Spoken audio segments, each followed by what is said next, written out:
What's up, Bible Caddy listeners? It's day 5 of our Christmas Devo, and as you know, we're tracing God's plan of redemption through the Old Testament.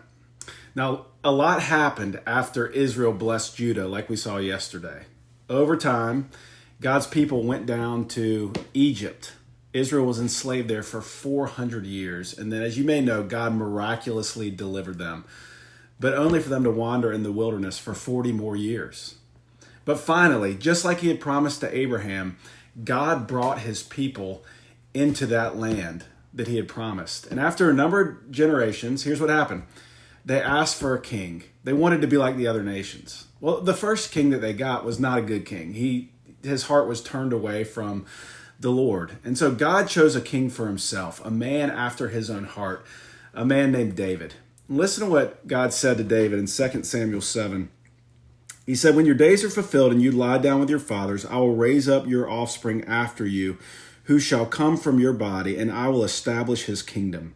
He shall build a house for my name, and I will establish the throne of his kingdom forever. I will be to him a father, and he shall be to me a son." Here's the next bit of information we need to know about the one who would crush the head of the serpent, the one who would bring blessing to all the nations of the earth, the one who would rule over God's people.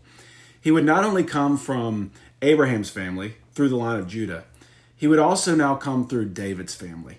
And he would have a kingdom that would never end. But there's even more here than that. Did you notice how God would relate to him? God would be to him a father, and he would be to God a son. About 1,000 years later, when the angel Gabriel made the birth announcement to Mary, he pointed her to this passage. Listen to what he says in Luke 1:31-33. "And behold, you will conceive in your womb and bear a son, and you shall call his name Jesus. He will be great and will be called Son of the Most High. And the Lord God will give to him the throne of his father David, and he will reign over the house of Jacob forever, and of his kingdom there will be no end."